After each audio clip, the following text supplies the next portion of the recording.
C'est l'heure de No Filter. No Filter est un podcast dédié à la photographie. J'y reçois des photographes, des éditeurs, des retoucheurs qui me parlent de leur pratique. Comment sont-ils arrivés à travailler l'image, la lire, la créer? Voulu comme un échange, ce podcast s'adresse à toute personne curieuse, sans distinction de niveau, d'expérience ou de matériel.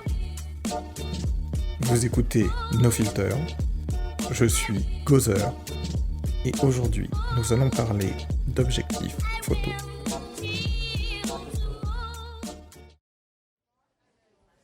Bonjour à vous et bienvenue dans ce 10e épisode du podcast No Filter ou du balado, la balado-diffusion si on veut saluer nos amis canadiens et nos amis québécois.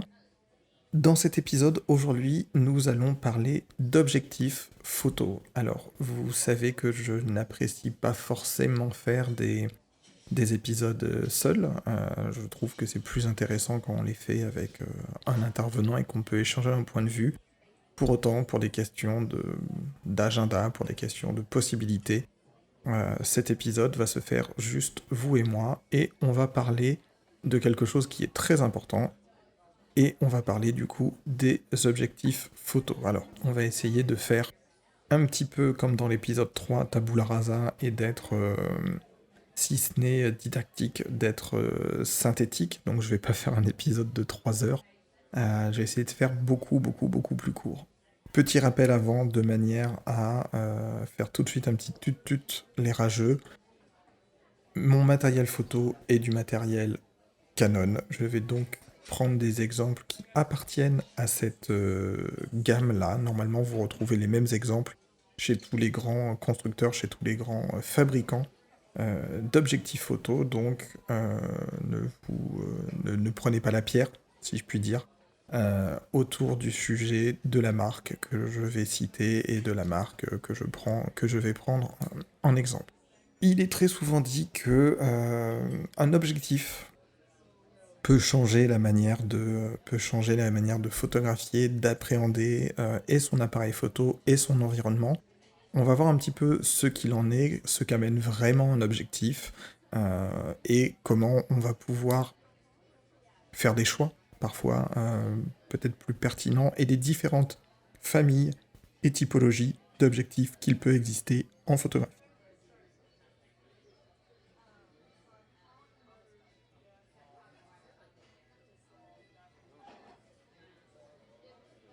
Pour vraiment réexpliquer le plus simplement possible comment fonctionne un objectif, je vais reprendre cet exemple de la longue vue de pirate, donc à savoir un tube par lequel on va regarder et qui va comporter une ou plusieurs lentilles. Donc imaginez que vous êtes sur un bateau, que vous voyez à quelques encablures de là un trésor et vous voulez regarder et vous avez le choix entre deux longues vues. Vous allez avoir une première longue vue qui va avoir un effet grossissant qui sera fixe, c'est-à-dire que vous ne pouvez pas vous amuser à raccourcir ou à augmenter la longueur de la longue vue, et donc vous n'allez pas avoir cet effet de zoom. Et au contraire, vous allez avoir une deuxième longue vue qui, elle, peut atteindre une taille maximale et à une taille minimale. Donc déjà, on se rend bien compte qu'on a deux longues vues. On en a une qui va avoir une valeur fixe et une qui va nous permettre de faire ce qu'on appelle un zoom, un dézoom. Alors pourquoi je vous parle de ça? Tout simplement pour vous expliquer comment fonctionne un objectif. Dans un objectif photo, il va y avoir ce qu'on appelle la formule optique. Alors la formule optique, c'est un mot pour dire deux choses. Le nombre de lentilles qui vont composer votre objectif et leur répartition dans un ou plusieurs groupes. Il y a des formules optiques qui sont propres à des constructeurs, qui sont propres à des types d'objectifs. Donc si on vous parle de formule optique d'objectif, c'est cette information suivante, à savoir le nombre de lentilles qui vont composer votre objectif et leur répartition au sein de l'objectif. Ceci dit, on va parler maintenant de deux types. D'objectifs, comme je vous parlais de ces deux types de longue vue. Nous avons des objectifs qui ont une valeur fixe, c'est-à-dire que quand vous allez regarder, je reprends cet exemple du trésor, mais vous regardez ce trésor à travers votre appareil photo, vous aurez toujours la même distance focale, donc vous aurez toujours la même sensation euh, de distance entre le sujet et vous. Et vous avez d'autres objectifs qui, eux, vont vous permettre de zoomer. Et ces objectifs-là vont vous permettre, sans avoir à vous déplacer, d'obtenir un effet de grossissement ou non de votre produit, de votre trésor. Donc vous pouvez avoir la sensation que vous rentrez plus profondément dans l'image, alors qu'en fait vous ne vous déplacez absolument pas. Donc naturellement, là je parle des optiques, des objectifs ou des optiques fixes, comparées aux optiques classiques, enfin je veux dire classiques. Au moins ce qu'on va appeler les zooms, ce sont des optiques du coup qui vont avoir deux valeurs. De manière à ce que ce soit plus clair pour tout le monde, on va prendre par exemple un objectif fixe qui serait un 50 mm f1.8 et on va avoir en face un autre objectif qui serait un 18-55 mm f3.5-5.6. Alors, si vous avez déjà écouté l'épisode 3 et si vous avez déjà écouté les différents épisodes qui composent un petit peu maintenant ce qu'est ce podcast,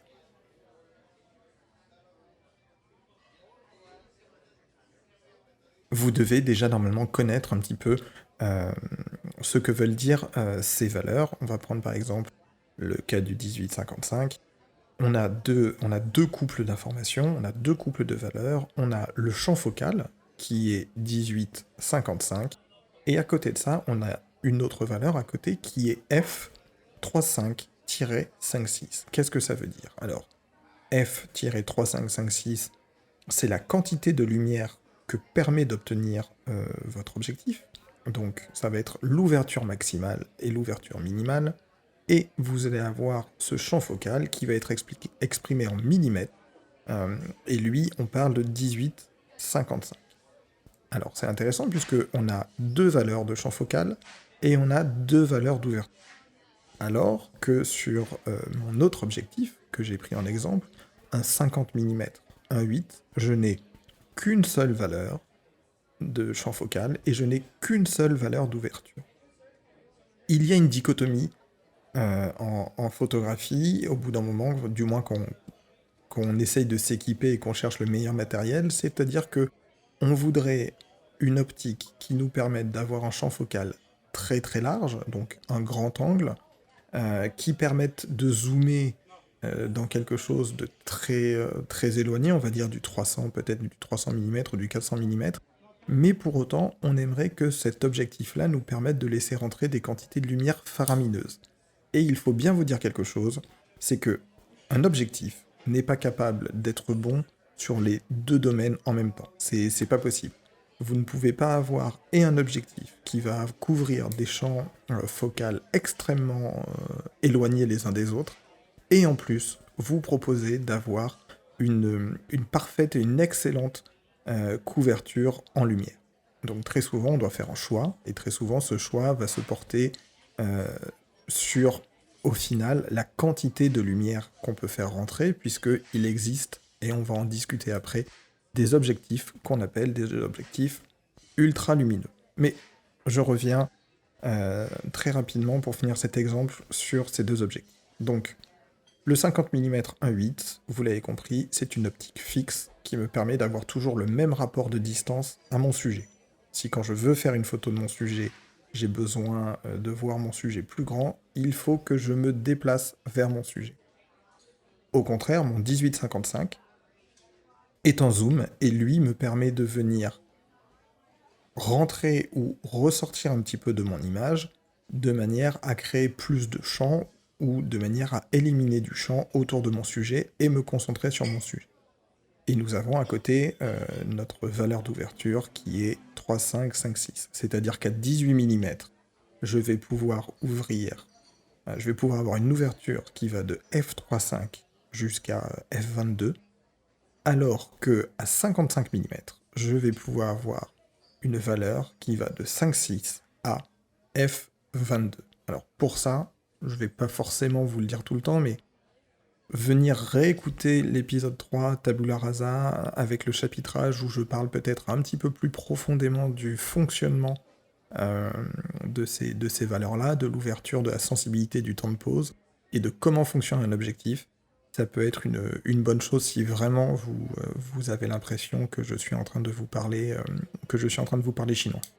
Par rapport à vos objectifs, on va avoir naturellement aussi une question de la taille de tirage en fonction du capteur. Vous le savez, maintenant en photographie et depuis un petit moment, nous avons deux types d'objectifs, deux types de capteurs. Nous allons avoir des capteurs, entre autres, qui sont capables d'effectuer du 24-36, c'est-à-dire l'équivalent numérique de ce qu'on appelait l'APS-C 35 mm, et des capteurs qui, eux, ne sont pas capables de faire cela. Donc on va avoir des capteurs qui sont un petit peu plus petits, qu'on va appeler l'APS-C. On va avoir des capteurs qui vont être des micro 4 tiers. On va avoir des capteurs qui, du coup, vont avoir oui, on peut dire une taille de tirage qui sera inférieure. Il faut bien comprendre quelque chose, c'est que quand vous achetez un objectif, naturellement, on vous parle de monture. Alors la monture, ça va être en fonction de la marque que vous utilisez. Si, comme moi, vous utilisez du matériel Canon, vous n'allez pas pouvoir dessus monter nativement, sans un adaptateur, des objectifs venant de Pentax, venant de Fujifilm ou venant de Nikon. Idéalement, on vous conseille de rester sur le même parc de la marque, à savoir du Canon dans mon cas. Donc, vous allez avoir cette notion de monture. Et vous allez aussi avoir cette notion de taille de tirage. Je vais prendre un exemple simplissime. J'ai deux appareils photo. J'ai un 5D Mark II et j'ai un 20D. Sur mon 5D Mark II, si je prends un 50 mm, fait pour du 24-36, j'ai bien un 50 mm. Pour mon 20D, qui est un vieil appareil mais qui a une taille de tirage qui est plus petite que le capteur de 24-36, on va avoir ce qu'on appelle un coefficient multiplicateur. Donc on va le considérer de 1,5. Je ne veux pas dire de bêtises, je ne sais plus si c'est 1,6 ou 1,5 sur le matériel Canon. Qu'est-ce que ça veut dire? Ça veut dire que mon objectif, qui est fait pour du 24-36, quand je le mets pour un capteur qui est plus petit, il va me falloir multiplier mon champ focal par 1,5. C'est assez simple. 50 mm, alors 50 divisé par 2, ça fait 25. Donc je rajoute 25 à 50. Donc je me retrouve avec un 75 mm. Et je garde la même quantité d'ouverture que ce que m'en propose mon objectif. Alors attention, et on va finir très rapidement ce petit chapitre sur ça, parce que on en est presque déjà à 20 minutes d'enregistrement. Vous pouvez utiliser des objectifs d'un capteur qui sont plus grands vers un capteur plus petit. Vous ne pouvez pas faire l'inverse. C'est-à-dire que vous pouvez utiliser des focales, vous pouvez utiliser des objectifs qui sont faits en EF, c'est-à-dire pour du 24-36, et les utiliser sur des capteurs qui sont plus petits. L'inverse n'est pas possible. L'inverse va provoquer du vignettage, c'est-à-dire que vous allez avoir un arrondi sombre ou clair autour du bord de votre photo, et puis surtout, très bêtement, vous risquez de casser votre matériel, et ce serait un petit peu bête.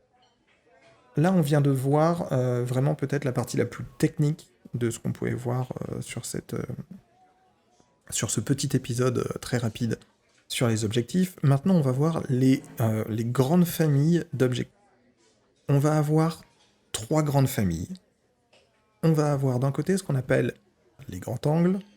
À côté de ça, on va avoir les objectifs standards. Et à côté de ça, on va avoir les téléobjectifs. Les objectifs grand angle. Qu'est-ce que ça veut dire? C'est-à-dire que ce sont des objectifs qui ont un champ de vision qui est supérieur à 45 degrés. On va du 8 mm à peu près au 35 mm. Ça peut être des optiques fixes, comme ça peut être des optiques à soufflet ou à tube, c'est-à-dire des zooms, et on peut avoir autant, je ne pense pas qu'il existe, mais on parle autant de un 8 mm, un 20 mm, un 24 mm fixe, qu'un objectif qui ferait 10, 20 ou 10, 24 mm, 3, 5, 5, 6. Donc on reste dans cette famille de grands angles. Après, on a les objectifs standards. Alors pourquoi on dit que ce sont des objectifs standards? C'est parce que leur champ de vision est égal à peu près 45 degrés. Et là, on arrive surtout autour du 50 mm. Et là aussi, on va plutôt se concentrer sur des optiques fixes. Ensuite, on a la dernière famille, qui est la famille des téléobjectifs. Vous savez que télé, ça veut dire distance, donc voir à distance. Les téléobjectifs sont des objectifs qui ont un champ de vision qui est inférieur à 45 degrés. C'est-à-dire qu'on va très très loin dans l'image. On va directement pouvoir voir des choses qui sont plus loin de nous, et très souvent sur ces objectifs-là, on va être sur des zooms. Alors, on parle de 50 mm, j'ai pris un exemple qui est celui du 300 mm, puisqu'on peut avoir des objectifs qui montent même au-delà de 300 mm, mais de 50 à 300 mm, effectivement, on tombe dans cette notion de téléobjectif qui va permettre de grossir et d'aller voir plus loin le sujet. L'exemple que j'avais pris dans un épisode précédent était celui d'un paparazzi. Si je dois faire une photo d'une star ou d'un homme politique, je vais plutôt venir prendre un téléobjectif, quelque chose qui me permet de photographier de loin, et j'allais dire même pas sans être vu, mais quelque chose qui va me permettre de photographier de loin, et donc du coup de ne pas me frotter à son service de sécurité et pas me prendre des baffes. Alors que si au contraire je viens travailler avec un grand angle ou un objectif standard et que j'ai une valeur qui est soit égale, soit supérieure à 45 degrés de champ de vision, mon personnage, mon homme politique dans ma photo, pour qu'il soit bien grand, bien gras, donc bien défini, il va falloir que je me rapproche. Et là, je vais avoir des problèmes humains avec son service de sécurité. Donc, ces trois grandes familles, si je puis dire, les grands angles, les objectifs standards et les téléobjectifs, vont vraiment être utilisés en fonction de votre besoin. Pour quelqu'un qui veut faire de l'architecture, on va plutôt prendre effectivement des champs de vision qui sont supérieurs à du 45 degrés, donc on peut avoir des angles qui sont très larges, donc on va être sur du grand angle. Pour du portrait, on va venir sur des valeurs qui sont très souvent sur des optiques fixes, mais on va venir sur du 50 mm, on va venir sur du 70 mm, on va venir sur du 80 mm. Et derrière, on a les téléobjectifs qui, eux, comme je l'ai déjà expliqué précédemment, vont nous permettre de rentrer dans l'image, de zoomer dans l'image, sans pour autant avoir à nous déplacer. Maintenant vient une question qui est souvent abordée, qui est l'équivalence avec l'œil humain. Imaginons qu'on commence avec un starter pack d'une marque, quelle qu'elle soit. On va souvent avoir avec notre premier appareil photo un objectif qui est 18-55. Certains photographes appellent ça le cul de bouteille, parce que ce ne sont pas des objectifs qui sont réputés pour être d'une très grande qualité, mais il faut bien commencer avec quelque chose. Donc, on va travailler un moment avec son objectif 18-55, et puis on se rend bien compte, quand on met son œil dans le viseur ou quand on retire son œil du viseur, que on ne voit pas complètement la même chose. On n'a pas exactement le même champ de vision entre quand je regarde le monde autour de moi et quand je regarde avec mon objectif. Cette question de « Ah mais en fait moi j'aimerais bien un objectif qui corresponde à mon champ de vision », elle revient très très fréquemment. Et très souvent, si je puis dire, je considère qu'elle est, si ce n'est mal explicitée, qu'elle est mal comprise. Il faut se rendre compte de quelque chose, c'est que l'œil humain est un super objectif. L'œil humain, il vous permet de lire, il vous permet de voir loin, il vous permet de voir au contraire très près, donc ce serait un objectif ultra polyvalent. Et quand on dit « Ah bah moi j'ai besoin d'avoir un objectif » ou « Moi je recherche un objectif qui corresponde au champ focal de l'œil humain », oui, mais dans quelle mesure? Dans quel cadre? Quand on regarde un paysage, on est dans une vision proche à peu près du 30 millimètres. Donc on a un champ de vision qui est à peu près supérieur à 60 degrés. Alors que dès qu'on va se concentrer sur la lecture d'un texte qui est en face de nous, euh, on est en train de lire un livre, on réduit drastiquement ce champ de vision et on arrive sur quelque chose qui est, on va dire peut-être plus proche d'un 18 degrés, on serait sur du 135 millimètres. Donc quand on dit ah bah moi je recherche un objectif qui correspond au champ de vision, il faut savoir, je vais pas dire de quoi on parle, c'est pas la question, mais il faut savoir ce qu'on recherche exactement. Est-ce que je recherche quelque chose qui corresponde à mon champ de vision quand je regarde au loin? Donc là on sera peut-être plus sur quelque chose qui serait autour d'un 30 millimètres, ou au contraire, est-ce que je cherche à regarder quelque chose qui est juste en face de moi et j'ai besoin d'avoir un grossissement, quelque chose de vraiment très épais. Maintenant, si vous le voulez bien, on va aborder, parce que l'idée est vraiment de faire un épisode un peu plus court, on va venir aborder des différences de pratique. Alors, je reprends mon exemple du début. Je vous parlais de deux longues vues. Je vous parle d'une longue vue qui serait une longue vue fixe, c'est-à-dire elle a toujours la même distance, elle a toujours elle a toujours la même taille, le même pouvoir de grossissement.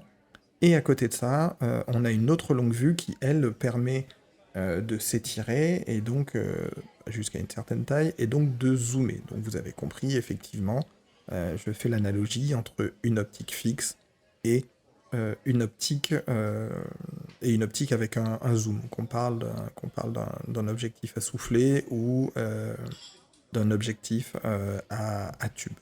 Ça va vraiment pour moi modifier votre manière d'appréhender. Je pense que quelque chose qui peut être très intéressant, c'est, et alors là je m'adresse surtout aux personnes qui commencent la photo ou qui ont un starter kit. Donc le starter kit, c'est quoi? C'est un appareil photo, une carte mémoire, blablabla, ce qui permet de démarrer justement la prise de vue. Et donc c'est un objectif qui très souvent est assez généraliste. On peut avoir un 18-55 et on peut aussi tomber sur des offres qui sont ah bah X ou X appareil avec un 18-55 et un 55-200. Un 18-55, on est dans un objectif qui lui va de la famille des grands angles jusqu'à la famille des standards. Et après, le deuxième objectif, un 55-200, part de la famille des standards pour aller dans la famille des téléobjectifs. Sauf que quand on travaille avec ça, alors c'est très agréable parce qu'on a cette sensation de se dire bon bah là mon sujet il est trop loin ou là mon sujet il est trop près, je vais prendre plutôt tel ou tel objectif. Mais ce n'est pas ce qui va nous aider à bien composer l'image. Je pense que, et n'hésitez pas à me le dire dans les commentaires si vous n'êtes pas d'accord, hein, je pense qu'une des optiques qui est presque essentielle dans le parc d'optiques qu'on doit avoir, c'est un 50 mm, un 8, un 4, peu importe, mais un 50 mm. Une focale qui va être fixe et qui va nous apprendre l'importance du cadrage. Une focale qui va remettre en doute ou du moins en pratique, notre prise de vue et notre composition de l'image. Parce que quand vous êtes sur un 50 mm, vous ne pouvez pas vous dire « Ah oui, mais attends, mon sujet, là, il est un petit peu loin, je vais zoomer avec mon objectif pour faire un meilleur portrait. » Non, non, non, non, non. 50 mm, j'ai une certaine distance optique, si je puis dire, pardon, avec mon sujet. Si mon sujet est trop près, il faut que je recule. Si mon sujet est trop loin, il faut que physiquement je m'avance. Et vous allez voir que au-delà de passer sur un meilleur objectif, parce que le 50 mm 1.8 est un objectif vraiment très très bien, et l'avantage c'est que c'est un objectif dont on peut faire l'acquisition sans dépenser trop d'argent. On peut tomber sur des objectifs vraiment en dessous de 200 euros. Alors oui, 200 euros c'est quand même une somme, bien sûr, mais vous allez voir que quand vous regardez des prix d'objectifs, notamment des objectifs qu'on appelle les ultra lumineux. Donc pour faire très court, un ultra lumineux c'est d'un objectif, par exemple, comme un 18-55, sauf que vous n'allez pas avoir un 18-55 avec une ouverture de 3,5-5,6, une ouverture, une quantité de lumière qui varie en fonction du champ focal que vous allez choisir. Vous allez avoir dans votre construction d'objectif, donc dans la formule optique, vous avez la possibilité, c'est même l'avantage de ces objectifs, de tout le temps garder la même quantité de lumière. Donc on appelle ça des ultralumineux. Par exemple, je travaille avec un objectif qui est un 24-70 f2.8. Ça veut dire que de 24 à 70 mm, mon ouverture maximale, elle est de 2.8 constante. Je n'ai aucune perte. Et dans toute ma plage focale, je peux aller de 2.8 à 22. Ces objectifs-là, vous allez voir que eux, effectivement, ils sont beaucoup plus chers et on n'est pas du tout sur les tarifs d'un 50 mm qu'on va pouvoir utiliser pour débuter. Comme je vous le disais, dans la pratique, c'est quelque chose qui me semble vraiment pas mal. On va pouvoir travailler son cadre différemment. C'est un objectif qui est gratifiant parce que le 18-55, plus communément appelé le cul de bouteille, qui est très bien pour commencer, mais on va se rendre compte aussi qu'au bout d'un moment, il est un petit peu limitatif, voire limitant.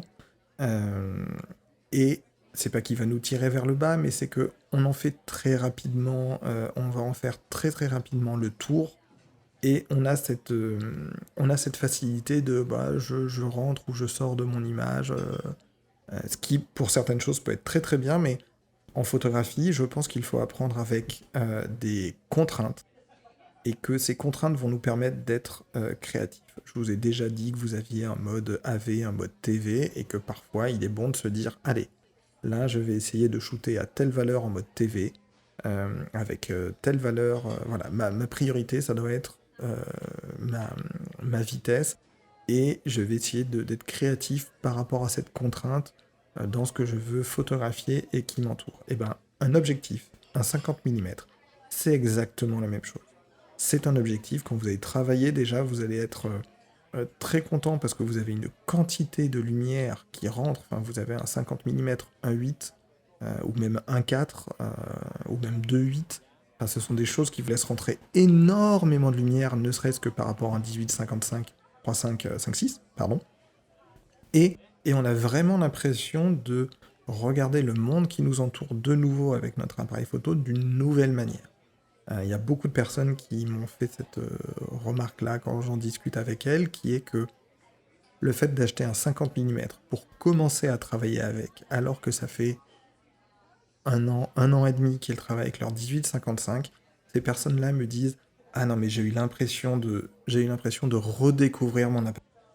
J'ai eu l'impression de redécouvrir le plaisir de faire de la prise de vue et d'avoir un champ de vision qui est fixe. C'est et à la fois une contrainte, puisqu'on doit apprendre à s'approcher de son sujet ou au contraire de s'en éloigner. On apprend à construire la lumière différemment, mais surtout, on n'a plus à penser à se dire oui mais alors ça, zut, je viens de bouger mon objectif, ça c'était dans le cadre, mais ça c'est sorti du cadre. Non, on est sur quelque chose de fixe, hop, on met son appareil, on prend son appareil, on passe la main dans un dragon, hop, on commence à shooter, on a notre champ focal en face de nous, il ne va pas changer, on sait qu'on va toujours avoir le même rapport à l'image. Et à nous de vouloir avancer ou de vouloir reculer. Alors, après, bien sûr, l'utilisation d'un zoom reste très pratique et très confortable de travailler comme ça et de pouvoir se dire, bon là j'ai envie de photographier le petit dernier ou j'ai envie de photographier quelque chose qui est au loin. Mais vous allez voir que apprendre à travailler avec une optique fixe, c'est déjà quelque chose qui va vous permettre de peut-être mieux comprendre des règles de cadrage, de peut-être mieux comprendre ce qui se passe dans votre objectif, comment la lumière travaille, et de revoir peut-être un petit peu différemment justement votre triangle d'exposition pour commencer et pour travailler. On va juste refaire un petit tour du propriétaire pour voir jusque-là les différents points qu'on a pu aborder et ceux que je veux aborder avec vous dans ce mini-épisode. Comment fonctionne votre objectif? Alors votre objectif, je vous l'ai déjà dit, mais vous avez une lentille en entrée, une lentille en sortie. À l'intérieur, vous allez avoir plusieurs lentilles et cela va s'appeler la formule optique. Et la formule optique, c'est et à la fois le nombre de lentilles et comment ces lentilles sont divisées et placées à travers différents groupes. On va avoir différents types d'objectifs, hein. On va avoir des objectifs qui vont nous permettre de faire de la macro. On va avoir des objectifs à décentrement. Enfin, j'essaye vraiment de rester assez généraliste, mais vos objectifs, dans tous les cas, vous avez des lentilles, vous avez ce qu'on appelle la formule optique. Après, qu'est-ce qu'on a? On a la taille de tirage du capteur, et cette taille de tirage, elle va demander d'utiliser tel type ou tel type de lentille. Tel type ou tel type d'objectif. Quand vous achetez un objectif, il n'y a pas de question bête. La seule chose bête avec une question, c'est de ne pas oser la poser. Donc, quand vous voulez acheter un objectif, n'hésitez pas à aller chez votre marchand, toujours faire fonctionner le commerce local, hein, mais n'hésitez pas à aller chez votre marchand, pardon, avec votre appareil photo, de manière à ce que vous puissiez tester, vous puissiez le prendre en main, vous puissiez voir, vous puissiez vous assurer aussi que, par exemple, si c'est une focale, si c'est une optique d'un 24-36, elle puisse aller sur votre plus petit capteur, alors que si c'est une focale d'un capteur plus petit, elle ne pourra pas aller sur du 24-36. À titre d'exemple, comme vous le savez, moi je suis surtout sur la marque Canon, du moins en numérique. Il se passe la chose suivante, c'est-à-dire que chez Canon, les optiques pour du plein format ont la dénomination EF. Donc, et je crois que c'est EOS Frames, je suis pas certain sur le F, mais par exemple, mon 50 mm, sa dénomination c'est EF 50 mm f1.8. Mon téléobjectif, c'est un EF 70-200 mm f2.8 constant. Dès qu'on va parler d'une optique pour un capteur qui est plus petit, on va avoir soit EF-S pour les capteurs qui sont de la PSC, et maintenant on a des EF-M, on a d'autres typologies d'objectifs pour d'autres typologies de capteurs. Quelle que soit la marque dans laquelle vous évoluez, il vous faut à un moment vous pencher très simplement sur le type d'objectif qui correspond à votre appareil photo et comment vous pouvez aller soit vers du 24-36 si ce n'est pas le cas, soit rester sur des focales propres. Un très bon truc pour ça, c'est Internet. Vous allez trouver énormément de guides, énormément d'explications. N'hésitez pas à regarder des sites, peut-être comme celui de Miss Numérique, pour pas les citer, qui font très souvent des articles pour bien expliquer, pour qu'il y ait le bon choix, et que vous ne vous trouviez pas à faire l'acquisition d'un objectif qui, en plus de ne pas correspondre à vos besoins finaux, parce que vous auriez mal compris quelque chose, et ça arrive, mette en danger votre appareil photo, ne soit pas compatible, et ça, ce serait un petit peu compliqué. On a, du coup, les types et les familles d'objectifs. Alors les types, on va parler des objectifs. Pour moi, je vais parler des objectifs classiques, ceux qui ont 2 entrées de lumière quand on parle d'un zoom, ont une seule entrée de lumière quand on parle d'une focale fixe, avec celles qu'on appelle les ultralumineux. Donc les ultralumineux sont des objectifs qui, eux, ont une formule optique qui est faite pour qu'on soit sur un zoom, qu'on soit sur un téléobjectif puissant, garder une même valeur de lumière. On va voir ça dans un instant. On a vu qu'on avait les grands angles, on va dire de 8 à 35 mm de champ de vision. On a vu qu'on avait les objectifs standards, 50 mm, et on a vu qu'on avait les téléobjectifs qui vont de 50 mm au-delà, de 50 à 300 mm. Je reprends mon parc d'objectifs. Dans la famille des grands angles, on va dire que dans la famille des grands angles, j'ai 2 objectifs en grand angle, un 28 mm f2.8. J'ai un 17-40 f4, c'est-à-dire que c'est un zoom qui se situe, 40, on commence à arriver à la fin de la famille des grands angles, puisqu'on estime qu'on est autour de 35 mm sur la fin des grands angles. Mais j'ai un zoom dans cette typologie, dans cette famille des grands angles, qui lui me permet de garder une grande quantité de lumière, f4, c'est quand même assez appréciable, de 17 à 40. Pour du reportage, pour de l'architecture, c'est très appréciable. Ensuite, dans la famille des objectifs standards, j'ai un 50 mm. J'en suis très content, un petit 50 mm, un 8 Canon, la version plastique. C'est un petit bijou, ça se porte facilement, ça se mange sans fin, c'est vraiment génial. Et après, dans les téléobjectifs, j'ai par exemple cette focale qui est un 70-200 f2.8, la première génération, qui permet du coup de 70 à 200 mm de pouvoir zoomer plus loin dans mon image, mais j'ai toujours la même quantité de lumière. Après, parce que j'en discutais avec une invitée à l'ISCAL il y a quelques semaines de ça, on peut venir mettre, entre son objectif et son appareil photo, on peut venir mettre des doubleurs. Alors le doubleur, en fait, il va être soit de 1.4, soit de 2, et il va vous permettre de garder plus ou moins la même valeur d'ouverture, mais de changer le champ de vision. Parfois, pour augmenter son champ de vision, plutôt que d'acheter un nouvel objectif, on va simplement acheter une bague qui, elle, va permettre d'augmenter tout simplement cette question de champ de vision. La correspondance avec l'œil humain, donc, je pourrais toujours vous mettre un article sur ça qui vous explique effectivement comment l'œil humain, lui, vient s'adapter à ce qu'on veut voir, est-ce qu'on est proche, est-ce qu'on est loin, que du coup, in fine, il n'y a pas de correspondance marquée et définitive entre un objectif et l'œil humain. L'œil humain est un superbe outil technologique qui va vous permettre de faire et du grand angle, et de la macro, et du téléobjectif. Même si on voulait se dire « Ah bah moi je recherche un objectif qui correspond à l'œil humain », il faudrait venir définir « Oui mais dans quel cadre ?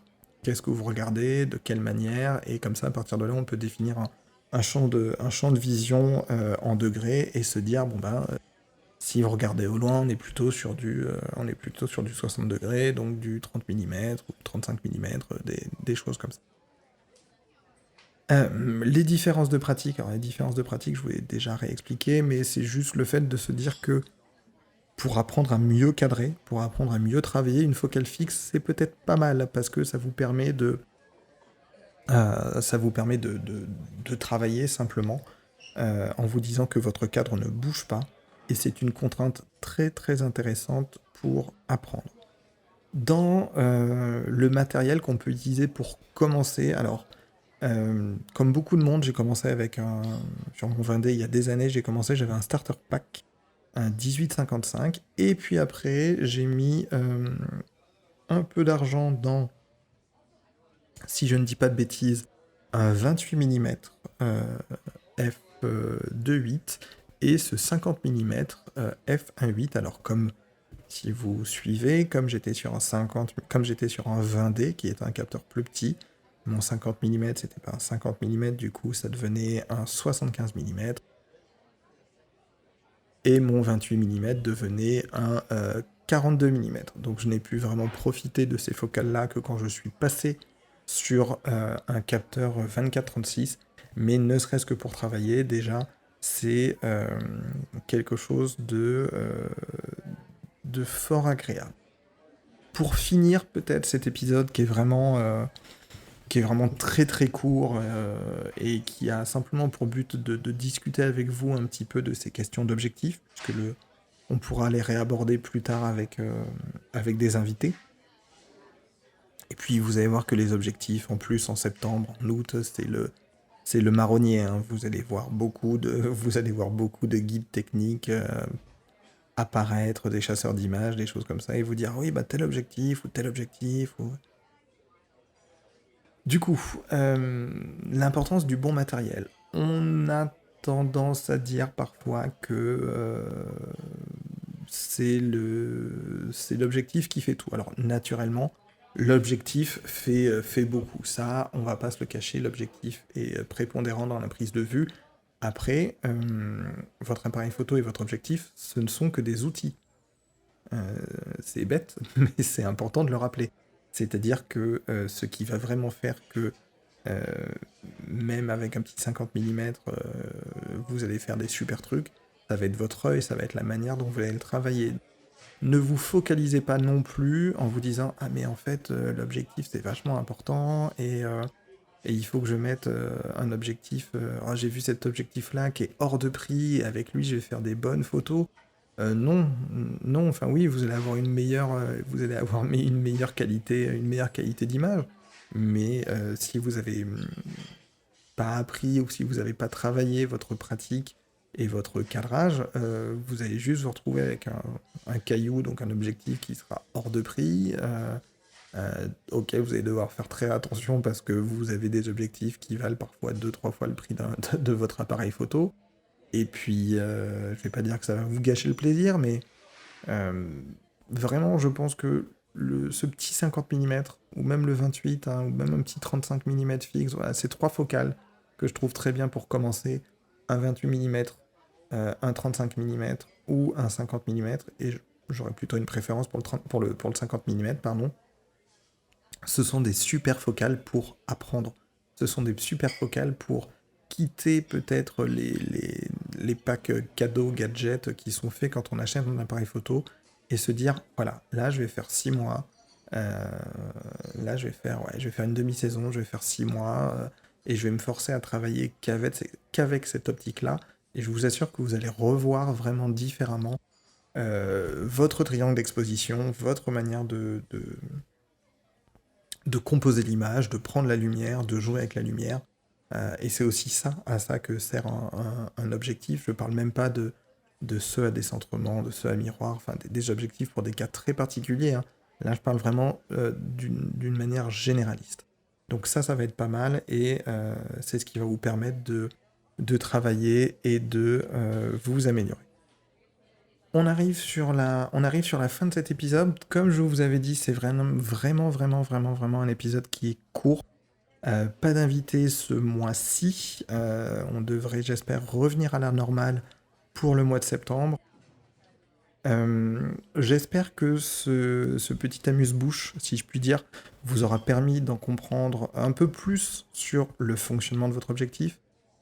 Quel type d'objectif? Alors, je vais vous mettre dans des liens de description les articles sur lesquels je me suis basé, moi, pour l'écriture très rapide de ce podcast, et même les articles que j'envoyais quand j'étais formateur pour une boîte, les articles que j'envoyais aux personnes que je formais et qui avaient des questions un petit peu plus précises sur « Ah oui, mais tel objectif » ou « Je comprends pas », voilà. Donc, des choses qui sont très simples à lire et qui vous devraient répondre à vos questions. Comme d'habitude, si cet épisode vous a plu, n'hésitez pas à le partager, n'hésitez pas à vous abonner. Si vous écoutez cet épisode sur des plateformes Apple ou sur du Podcast Addict, n'hésitez pas, s'il vous plaît, à venir mettre un petit commentaire, à venir mettre un like, à venir mettre une étoile. Ça permet au podcast de grandir, de se faire un petit peu plus connaître. Et puis voilà, on va reprendre, j'espère très rapidement, le rythme avec les invités. Et on va se préparer une petite fin de saison. Merci beaucoup pour votre attention. Si vous avez des questions plus précises sur ces objectifs, n'hésitez pas à venir les mettre sur Twitter, quand je poste sur Twitter, ou tout simplement sur le compte Instagram de NoFilter, et je me ferai un plaisir d'échanger et de discuter, j'allais dire le bout de bras, de discuter la formule optique avec vous. Merci beaucoup, bonne fin d'été, bonne rentrée à vous, on se retrouve très vite pour la suite et pour l'épisode 11. Salut, c'était Gozer, c'était les objectifs, c'était l'épisode 10.